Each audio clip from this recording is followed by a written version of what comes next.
సర్పంచ్ ఎలక్షన్లు వచ్చినాయి. ఊర్లల్లో జాతర సాగుతుందంటే నమ్మొచ్చు. అసెంబ్లీ పార్లమెంట్ ఎలక్షన్లలోని హడావుడి కూడా ఇప్పుడు ఊర్లల్లో కనిపిస్తుంది.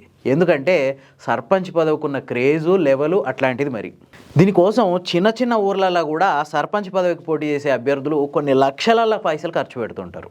అంతేకాదు ఒక 2-3 దఫాల నుంచి సర్పంచ్ ఎలక్షన్ల కోసం 20-30 దగ్గర కోటి రూపాయల వరకు కూడా ఖర్చు పెట్టిన అభ్యర్థులు ఉన్నారు. ఆ తర్వాత అప్పులపాలై రోడ్డున పడ్డారనుకోండి, ఆ తర్వాత విషయం. ఖర్చు పెట్టే దగ్గర మాత్రం అస్సలు వెనకాడరు. మరి రూల్స్ ప్రకారం సర్పంచ్ పదవికి పోటీ చేసే అభ్యర్థి ఎంతవరకు ఖర్చు పెట్టొచ్చు? ఎలక్షన్ కమిషన్ నిబంధనల ప్రకారం 5,000 లోపు గనక జనాభా ఉంటే ఆ గ్రామ పంచాయతీకి పోటీ చేసే సర్పంచ్ అభ్యర్థి 1,50,000కు మించి ₹1 కూడా ఎక్స్ట్రా ఖర్చు పెట్టొద్దు.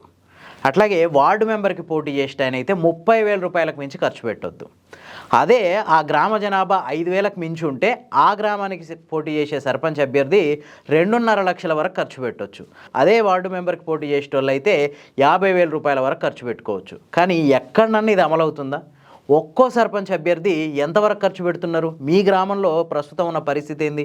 అంటే ఎగ్జాక్ట్గా చెప్పమని కాదు, నార్మల్గా అనుకుంటుంటారు కదా, ఆయన అంత ఖర్చు పెడుతుండు, ఈయన ఎంత ఖర్చు పెట్టిండు, లాస్ట్ టైం ఈయన ఇంత ఖర్చు పెట్టిండు, ఆయన ఇంత ఖర్చు పెట్టిండని. అట్లాంటి సంఖ్య మీకు ఏమన్నా తెలిసి ఉంటే కామెంట్ రూపంలో మాకు తెలియజేయండి.